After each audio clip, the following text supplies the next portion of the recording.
Y'all, the October challenge is off the chain. We finished week 1.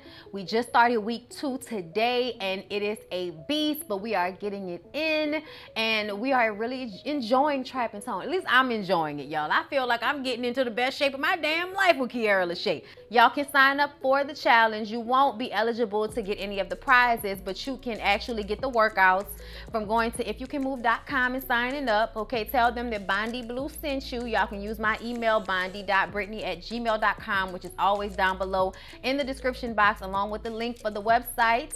And also, don't forget to try the TLCT, y'all. NutriBurst, I live by it, okay? Y'all think we be playing, all of the reality stars and everybody be trying to sell y'all the NutriBurst and the tea, and y'all think we bullshitting with y'all. Y'all can keep playing if y'all want to, but y'all see us.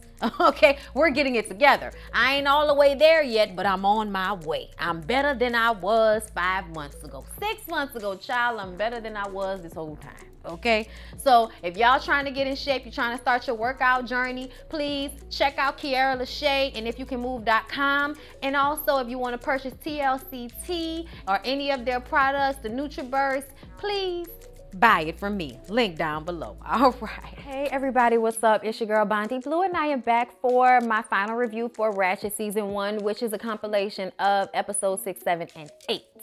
So let's go ahead and get into it. So the episode starts off with Edmund and Dolly. They're on the run from the police. Dolly has the brilliant idea to take off their clothes and rub dirt on themselves in order to divert the dogs. They come upon a barn. It's deserted. Meanwhile, Mildred is standing outside of Gwendolyn's hospital room as they perform surgery on her to remove the bullet from her chest because Dolly shot her right after Edmund slit the security guard's throat right in front of Charlotte Wells, causing her to flip her switch and go into Ondine.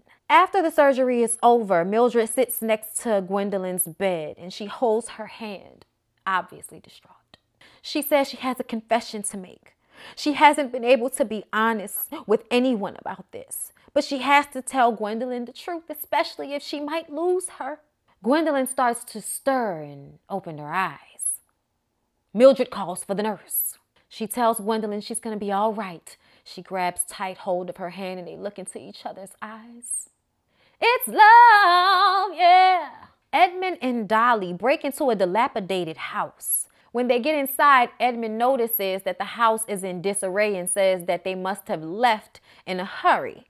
Dolly says that it must have happened during the Great Depression. Banks actually sent real thugs to people's houses to kick them out. And then the Okies showed up and they starved the animals, and she wonders if their bones are still buried on the property. Edmund points out that Dolly must seem to have a taste for the macabre. Pull it back a tad bit. I'm like, coming from the man that slaughtered 5 priests, 4 of which had absolutely nothing to do with the reason why he was there to kill the Monsignor. But sure, the macabre. Shut up, Edmund. See, Dolly is one of them dumb broads. You know, she's a psycho. You know, she's a sociopath. She likes killing people. She likes getting into the trouble. She thinks that she and Edmund are Bonnie and Clyde. It's funny how people love to romanticize abusive relationships that end in people being killed by the police. But you know what? Fine, if that's what you're into. She's trying to like get it in with him. He's hungry and cold and trying to find somewhere to lay his head, and she's trying to pull his meat out. He tells her that they need to find a gun or something in his house to help them protect themselves because those bloodhounds are on the way. That dirt and mud only slowed them down. He didn't want to tell her that rubbing dirt on yourself only really helps in the movies. You know, he thought it was sweet and cute. He didn't want to burst her bubble. She gets upset and tells him to stay there and clean up rat shit. She goes into the bedroom and finds a shotgun that was in the ceiling above the bed. Says that her grandmother used to keep her gun there as well. She points the gun at Edmund and he's like, what, are you going to shoot me? Dolly says, don't be so serious. He said, well, you just shot somebody a few hours ago. And she said, and you slit Harold's throat. Every time that he brings up that she shot Gwendolyn, she brings up that he slit Harold's throat. Okay, like she liked that security guard. That was unnecessary. You did that. Now what? He says, I thought you liked being scared anyway. She tells him to quit making a big deal out of everything. He says that she kind of scares him. Then he admits that he's probably the least scariest person that Dolly knows. And Dolly's like, what the fuck is that supposed to mean? You know what I'm saying? And he's like, nothing. And then she gives him this suspicious look. And basically, it ain't all it's cracked up to be. Y'all thought y'all was running away for Bonnie and Clyde, but really he's Edmund. And he is a child on the inside who can't control himself, but likes to kill people. You know, like you. Dolly goes into the barn to make a bed for them to sleep. And of course, they end up getting some cutty. What it is? What's up? What's up? Can I get in them? Them guts broke off. Oh, yeah. After they finish bumping nasties in the barn, she tells him that she loves him so much and he's her beautiful magic man. There are some roosters in the barn around and he says, you know, I'm hungry, I want to eat. And Dolly knows how to kill a chicken. He doesn't know how. Can't even really watch her kill the chicken because he just doesn't like people. He can kill people, can't kill a chicken. So she actually has to break the neck and everything. And, you know, she was like, hey, you're going to be plucking this chicken. If I got to kill it, you're going to pluck it. All right, you're going to do your part. Mildred visits Gwendolyn. She's still in pain, but she's doing better. Gwendolyn is watching a puppet show on TV, laughing gleefully like a child. Mildred asks for one of the nurses to change the channel, but Gwendolyn says, no, I asked her to put it on, Mildred. Mildred is having somewhat of a scary flashback. She says that there was a puppet show in the basement of the home she lived in. Obviously not a happy memory. Gwendolyn, on the other hand, is giggling and enjoying the show. She actually wants to take Mildred to a puppet show, not realizing that Mildred is obviously turned off by it. Like, why not impress upon her to explain why such disgust to puppet shows? Like, you're not noticing it? What's going on, Gwendolyn? I mean, she did just get shot, but damn, like, she's obviously uncomfortable and now you inviting her to take her to a live action puppet show? Come on now.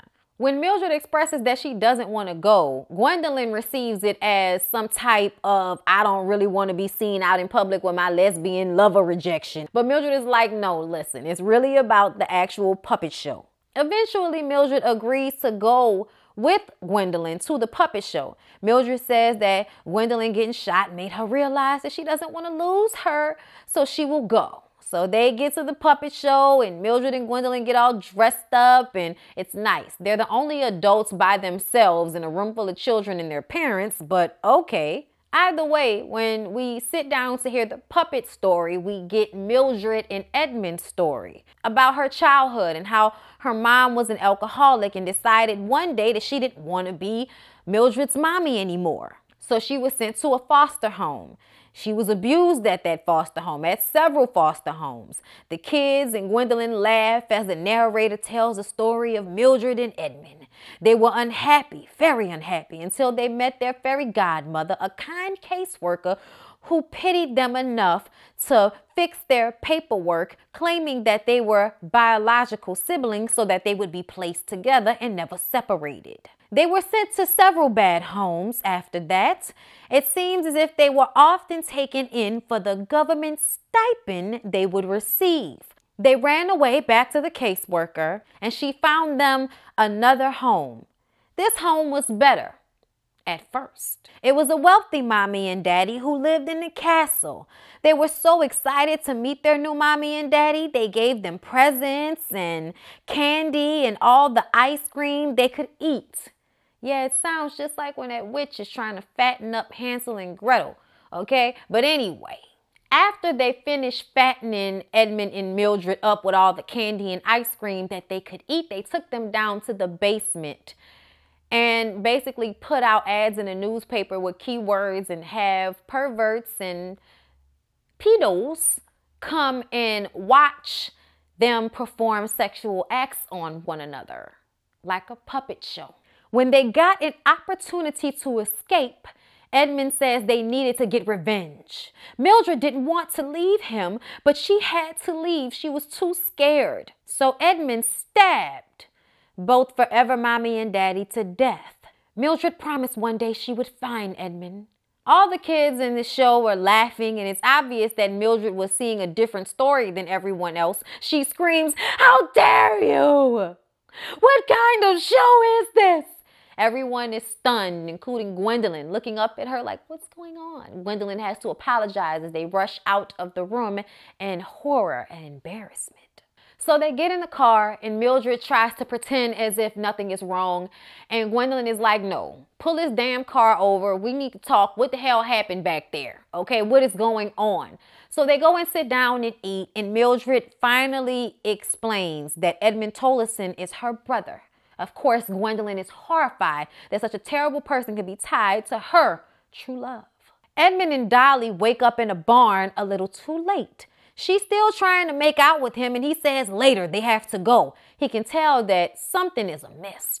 When they get outside, they realize the police have them surrounded. Edmund says that he will say that he kidnapped her, so he goes out with his hands up, saying that he forced her to come with him. But she comes out of the barn, guns blazing, and starts shooting at the police, so they shoot her ass up and kill her. They arrest Edmund, and they take him back to the hospital.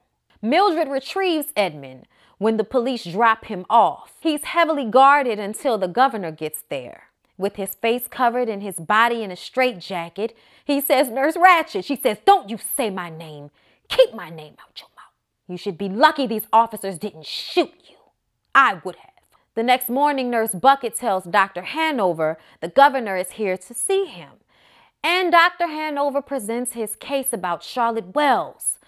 But he's not doing a very good job at it. And Mildred speaks up, trying to take over, but the governor tells her to shut the f up. He said he left his campaign to this hospital who let this murderer go to a dance and kill the security guard, shoot his press secretary, and then run off with the nurse from this same hospital. A statewide manhunt ensues. If Dr. Hanover wants to continue to receive funding to treat his patients, he will sign the paper saying that Edmund is fit to stand trial, which is exactly what Mildred doesn't want to happen. But Dr. Hanover does it anyway. The governor says he sincerely hopes he never meets Dr. Hanover again. Everyone thought that Dr. Hanover was so brilliant, but that's not what I thought when I saw him the first time. Oh no, I thought he was crazy. And it just goes to show first impressions. The governor actually lied to Dr. Hanover. He's going to pull his funding for the hospital. He just lied to make sure that Dr. Hanover signed that paperwork so that he can personally electrocute Edmund Tolleson, because something is wrong with the governor. Gwendolyn says that maybe they can use the execution to get people to vote and then do it after the election. He says he's tired of hearing bullshit coming from her mouth and that she's fired. Let's not forget though, she has a nice ass, because he's a sexist pig, so he had to mention it. So then we see it's 1943. Dr. Hanover goes to court with his wife over his neglect of her and their child. Dr. Hanover tells the judge that he's been helping the Japanese who have been separated from their kids. The judge tells him that he's so busy worrying about the Jap kids, he's not worrying about his own child. The judge grants his ex-wife full custody of their child, a daughter that Dr. Hanover actually does seem to love. She actually reaches for him and screams for him as her mother drags her away from Dr. Hanover. 1 month later, he meets with Mrs. Osgood about Henry. He says that Henry seems to be in a good mood, and Mrs. Osgood explains that the reason Henry is happy is because he gave the cook third-degree burns when he heated a spoon over the fire until it turned white hot, and then he put it back in the drawer. Yes, Henry the Psycho. There's always a rich white psycho involved in Ryan Murphy television shows. Yes. Kind of reminds me of Dandy, a character that the guy who plays Edmund played in one of the American Horror Story seasons. Mrs. Osgood asks if he can treat her son, and he says the violence is a symptom of the actual problem, and Dr. Hanover has to find whatever that issue is deep within Henry's psyche, but he feels he can help him. Back at the hospital, Huck is shooting his shot with Mildred. Okay, he's kind of sweet on her, but she says it isn't that she doesn't find him appealing. He's a wonderful man. He's a real-life hero. But she's coming to understand that she may be a lesbian. She asks that he keeps that to himself, and of course, Huck agrees. She assured him that he will find love. He feels like he's missing his purpose. And then he walks away. She calls after him, but he says that her secret is safe with him. Louise and Nurse Bucket spend another boozy evening together enjoying each other's crabby old bitch company. Louise explains how she went through Mildred's things in her room during that dance. She brought notes from Mildred's room to Nurse Bucket, and she sees clippings from Edmund Tolleson and the murders. Louise suspects that she's some type of pervert who's turned on by all of it. Louise says she found a recorder under Mildred's bed, so they break it out and listen to it. Mildred apparently recorded herself giving that one last priest who lived the lobotomy, and she forgot to turn it off. So Louise explains that it's not Mildred having sex, but Mildred killing a priest because Louise had no idea. So when Mildred gets back to her room, draped in a mustard jacket with the hood, to die. Nurse Bucket is sitting on her bed waiting for her with the recorder. Nurse Bucket says that she thinks she can help Mildred, but they have to start being honest with one another. Child, I didn't know how this was gonna go. I certainly wasn't expecting Mildred to sit down on the bed and burst into tears and for her and Louise to be BFFs after this. I did not expect it, but apparently that is what ends up happening. Mildred explains that Edmund Tolleson is her brother and he wasn't born a monster. Someone turned him into one. And then you hear the priest moaning as she performs the lobotomy because they played the recording, which Nurse Bucket recognizes because she knows what a lobotomy sounds like when she hears it. Nurse Bucket tells Mildred that someone else knows that she has the recording. So if something happens to her, they'll know that it was Mildred who did it. Mildred says, I know the difference between right and wrong, but me and my brother, we were treated so terribly. Oh my God. We were treated worse than animals, and he saved me. Nurse Bucket agrees that Edmund shouldn't be put to death. Okay, he should be studied. Killing him doesn't serve anybody, which is kind of true. A lot of the scientific advances that we've had in mental health are because of the studying of a lot of crazy people. Nurse Bucket says that Mildred has been lying for a long time, and she softly touches her hand, and Mildred looks down like, bitch, don't touch me. Nurse Bucket wants to know why Mildred was discharged from the army. Mildred admits that she was never really a nurse, but she felt a calling deep down in her spirit. She was too poor for an education, so she lied, okay? She got in and she was helping the army and a lot of the men who were wounded, and they didn't have any drugs. So you can hear the man, begging her to kill him because he's in so much pain. So she obliges, and she does that over and over again until she gets found out.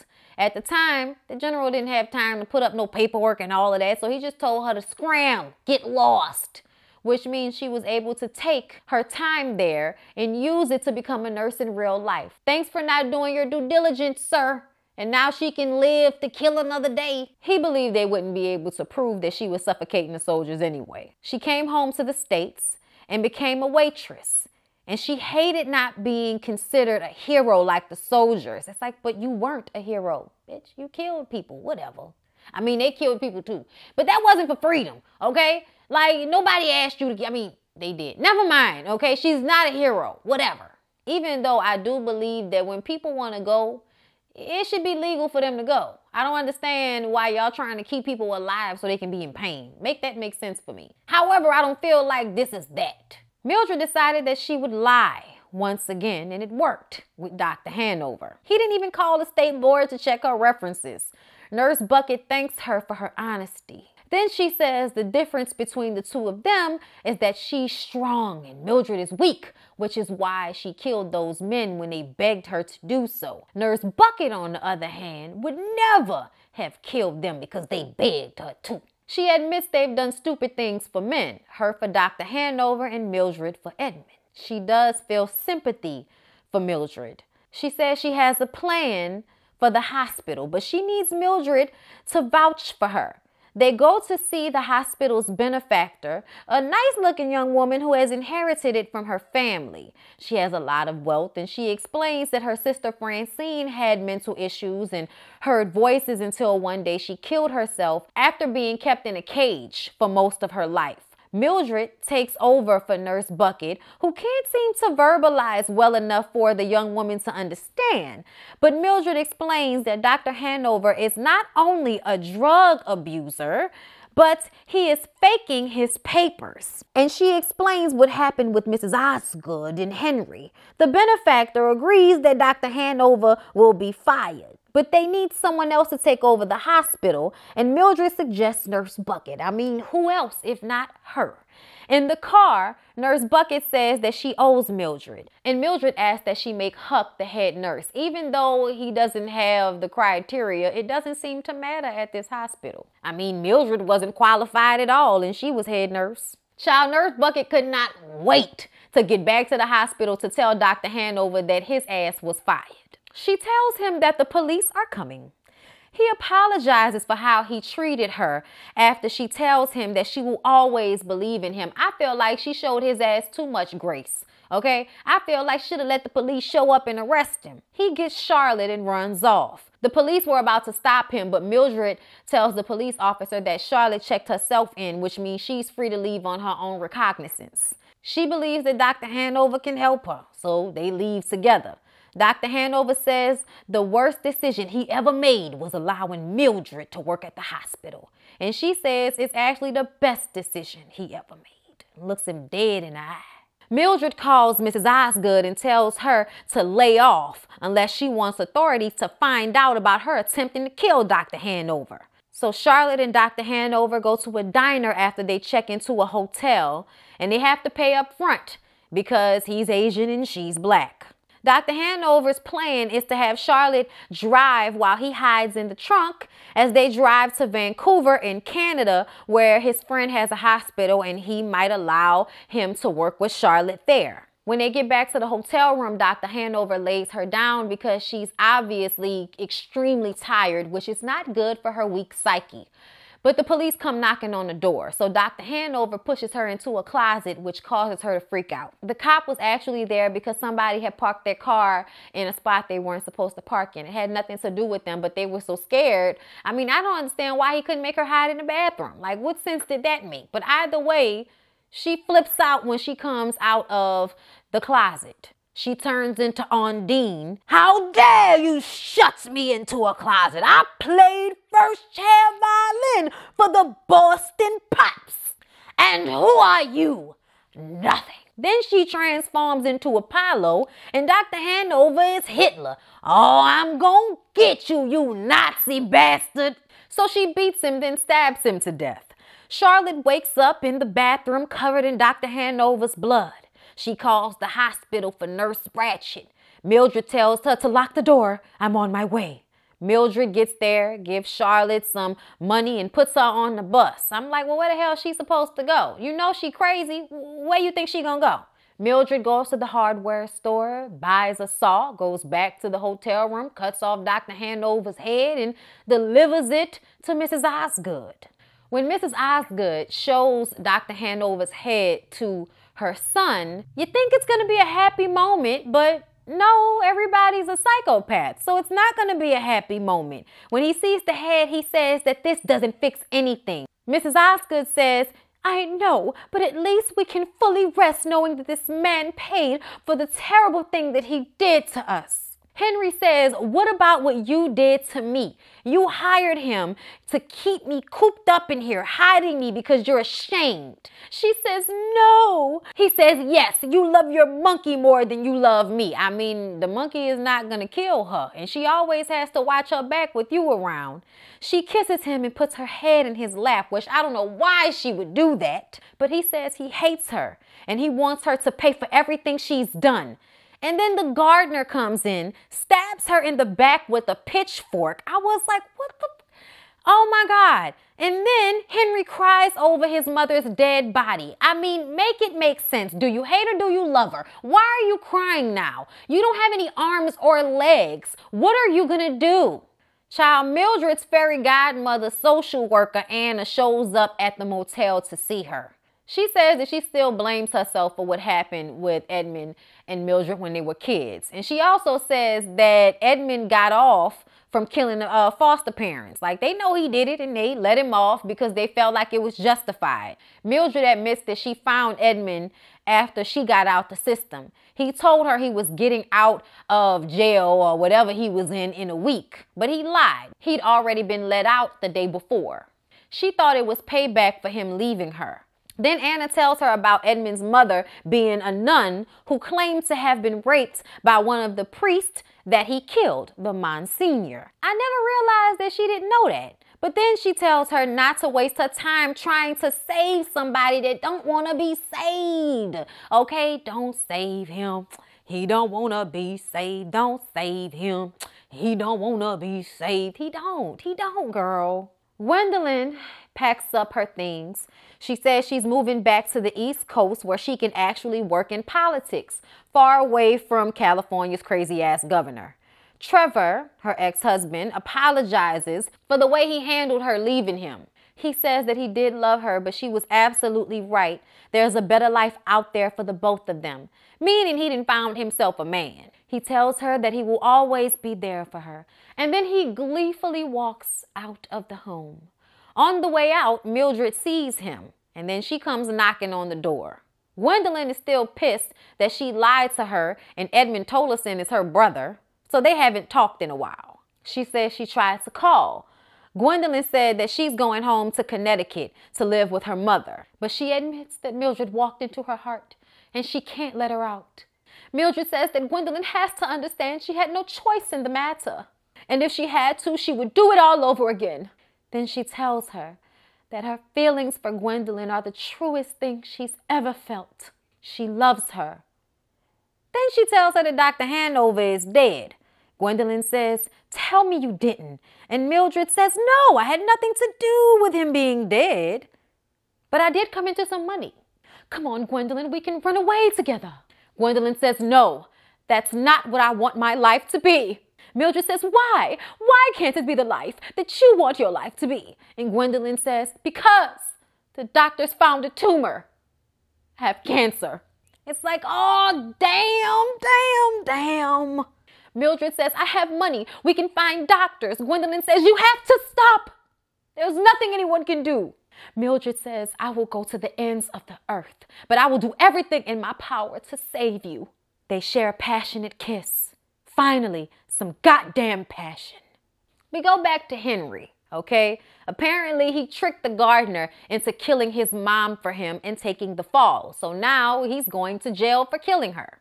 His mother's lawyer shows up to the house so that he can read the will that she left. Of course, she left most of her money to the monkey. Henry will go to a facility where he will stay for the rest of his life. Good for you. I hated him, I'm glad. Nurse Bucket takes over the hospital. She gives a lovely speech, and we realize that the hospital has absolutely no doctors now that Dr. Hanover is gone.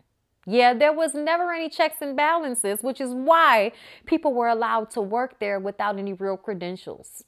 Nurse Bucket gave Huck the head nurse job, just as Mildred asked of her. And she has Louise as a candy striper, spazzing out and scaring the hell out of the patients. Louise says she can't thank Nurse Bucket enough for the job, giving her a career purpose. Then they see that Edmund Tolleson is on the newspaper. It says that he's to be executed soon. Nurse Bucket doesn't think it's right. We see Gwendolyn and Mildred rolling around in bed, and Gwen jumps up to go and throw up. Then she realizes that her hair is falling out. They make a plan to go to Mexico for her to die. She says it's been the most astonishing, illuminating month of her life. Mildred thinks that she can be treated and this can be fixed. She hasn't given up. So Mildred goes to the hospital to see Nurse Bucket, and they talk about Edmund being executed. The plan is for him to die peacefully. Bucket assures her that she's done all she can. Then they bring Edmund to the barn, and Nurse Bucket tells him that he has 1 hour to play with the animals under fully armed guard. I don't know why they did this, but I guess, you know, Nurse Bucket wanted to do it because Mildred is her friend. Child, I don't know why. It really didn't seem pertinent for the guy who murdered everybody to have some, you know, good time with the animals. I mean, you know, he enjoyed himself, but who the hell cares what Edmund needs? You know what I'm saying? Like, what?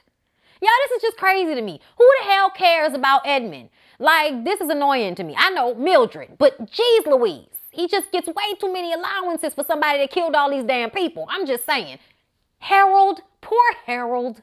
Y'all, then we see the governor leading the helm of a state electrocution. It's being reported live on the radio. The governor pulls the switch and the man burst into flames in front of everybody, like on Green Mile when they didn't put enough water on that poor man's head before they electrocuted him. I mean, even the people who, you know, were there to watch this man die are like, okay, this is enough. Everybody's disgusted. But the governor won't let the man pull the electrocution thing back down to stop it. So it just keeps going until the man bursts into flames. I mean, it was disgusting. And everybody's listening to it over the radio, knowing that this is going to happen to Edmondson Tolleson next. So now Mildred has to come up with another plan. Her plan is to have Nurse Bucket bring, her plan is to have Edmund brought to the barn again and have Huck sedate him and he died peacefully instead of being burned alive by the governor on the news, no less. Radio news, but the news, no less. Like, nobody thought that shit was cool. Something wrong with that governor, man. Y'all should not reelect him. That's not what's hot. Mildred and Gwyneth try to talk to the governor about not making Edmund's execution a public spectacle the way he did that last man's execution. The governor says that at essence he's a performer and he's gonna win because he listens to the people in the crowd. Sounds a lot like Trump to me. When he realizes that Mildred and Gwendolyn are together, he says, oh, that's why you never slept with me. Or because you a big, nasty, ugly, repugnant motherfucker. Like, maybe because of that, but I digress. Then he tells them that his sister is like the two of them. And good luck because it's a hard life. I'm like, are we supposed to like him because of this? Like, what the shit is going on? Like, I was just really annoyed in that moment. Like, whatever, governor, go to hell. Better give a damn about what your sister went through. Pull your sister for being your sister. I feel bad that she was related to you. Then they go see Nurse Bucket about giving Edmund lethal injection in the barn. Mildred brings Edmund his last supper. She brought him the food he liked as a kid. And he says that was ages ago, Mildred. You know, actually kind of being, you know, insolent. It's like, dude, this lady keeps trying to save you from being killed. You keep trying to get killed and you got the nerve to not be grateful for somebody bringing you your favorite foods. Once again, Edmund, I'm over him, y'all. I'm over him. Let him die. He tells Mildred she needs to take off her colored glasses. Okay, basically, stop seeing me as a kid. I'm not a kid. I'm a crazy-ass grown man that likes to kill people. Wisen up, Mildred. She says he ruined the plan. For what? He says for love. No damn love with no damn Dolly. That girl was gonna get you killed if she hadn't gotten herself killed first. She tells him that she's trying to save him because he saved her. Then she tells him that Bucket has granted him an hour alone in the barn. He was happy about that. Charlotte Wells is back, and she thinks she's Dr. Hanover now. Yes, Dr. Hanover is one of her personalities that we have to deal with. Oh, great. Why are all her personalities assholes? Never mind. She says Nurse Bucket is a beautiful woman, and she has been such a great asset, but she has to get out of there. Dangerous people are after him, and he has to prove he is capable, and he sends her to get Edmund, his star patient. This is everything that Charlotte is saying as if she's Dr. Hanover, so excuse me for going back and forth, you know, with the pronouns. Nurse Bucket, who is nervous but thinks she still has this situation under control with Charlotte, goes to get Huck, and when she comes back, Charlotte has a gun. Huck tries to talk to Ondine or one of the other personalities about war, but it doesn't work. So he brings up Harold and the dance Then Charlotte comes back for a moment and she says how terrible it was and how great Harold was. He made her feel so special. And then when she becomes Dr. Hanover again, she shoots Huck in the damn face. I was like, not Huck. Oh, Lord. The only likable character on the whole damn show. And y'all killed him like that. Oh, y'all. I was so upset when they killed him like that, y'all. I was like, not like that. He didn't even get a chance to get a nice girlfriend to overlook that one side of his face because he had such a good heart. Charlotte makes Nurse Bucket take her to Edmond, killing a security guard on the way. Then there's another chubby security guard that seems to be sweet on Nurse Bucket. She should have been trying to get with him instead of Dr. Hanover. She's trying really hard to keep him from getting killed, but he was making it a little bit difficult. When they get to Edmond, she kills another security guard who felt like he was going to be able to stop her. Child, you know, I'm not going to let you get past. Bow! Like out like a light. It was just, ugh. They get Edmond out and he turns the gun on Nurse Bucket and asks what Mildred's plan was. And she's like, no, that wasn't Mildred's plan. This isn't Mildred's plan, which kind of lets him know that there was some sort of plan. So then, you know, of course, Nurse Bucket is scared that he's going to shoot her in the face. So she explains that Mildred planned to euthanize him. They pass Mildred on the road on their way out from the hospital. Mildred jumps out of the car, but Charlotte and Edmond just keep on driving. Edmond seems to be pleased with Charlotte. Like, oh, she's crazy. A good friend. I was just like, okay. We see Mildred and Gwen. It's 1950, so I guess maybe 2 years later, I believe, something like that. Either way, they're in Monaco. Mildred still has to be convinced that Edmond is gone. Betsy, Nurse Bucket, comes to visit them and they discuss the advances in mental health. Mildred is still worried about Edmond. She spends the whole day kind of staring off into the distance with this scary feeling that he might show up to kill her. Y'all know, like the last couple of seconds of a I Know What You Did Last Summer film. Or Scream film, or any film where there might be a cliffhanger on the end because there'll be another movie. That's what it made you feel like just something was about to happen. She goes back to her room to retrieve her book, and she feels that she's being followed, so she gets her gun. Then Charlotte shows up. She says she's cured now. She's bathed in the blood of the people that she killed along the way. Mildred should try it. She tries to shoot Charlotte, but it doesn't have any bullets in it. Then Edmond shows up and stabs her, and she wakes up. It was all a dream. I used to read Word Up magazine, Salt and Pepper and Heavy D up in a limousine, hanging pictures on my wall. Every Saturday, Rap Attack, Mr. Magic Molly Ma. I let my tape rock till my tape pop. When she wakes up, Gwen tells her everything's okay. Then Nurse Bucket shows up, just like the dream, and come to find out, Gwendolyn is doing better with the cancer because of mistletoe? What's that about? They all go to have lunch, just like in the dream. And then Gwendolyn reads that there have been 7 nurses murdered, killed in Chicago. Then the phone at the hotel rings, and it's obviously for Mildred.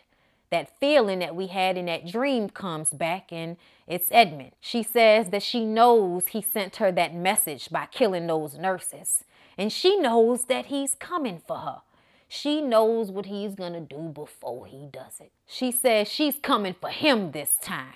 And then we see Edmond riding around with Charlotte and Louise. When did he pick up Louise? Child, we always knew Louise was crazy, so I'm not surprised. But anyway, that's how it all ended with Ratched. Now, how did I feel about it? Listen, I watched it all in one day.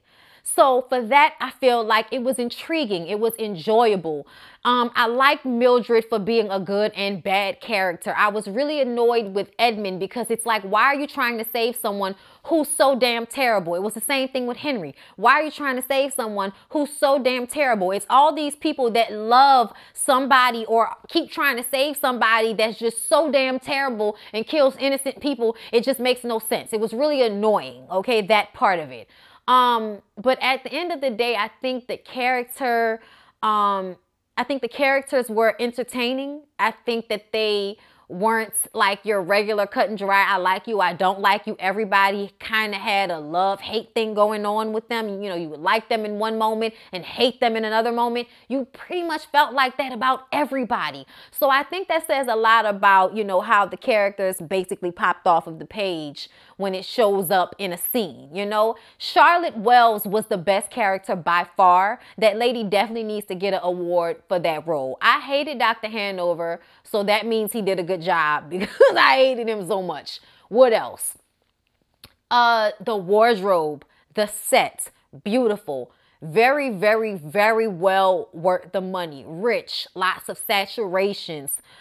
Definitely take my hat off to the department that made sure they stayed in the confines of everything for that time frame, you know. 1950s and 60s, Mildred's looks, makeup, hair, everything impeccable. Loved it, okay? Would I watch Ratched again?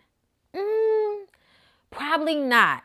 If they have a second season, I would watch it to see what the premise would be about and what would happen. And I would probably watch it in the same vein that I watched this one. All in one sitting, you know, can't wait to get to the end to figure out what's going to happen or what the hell is going on. But ultimately, would I watch it all over again?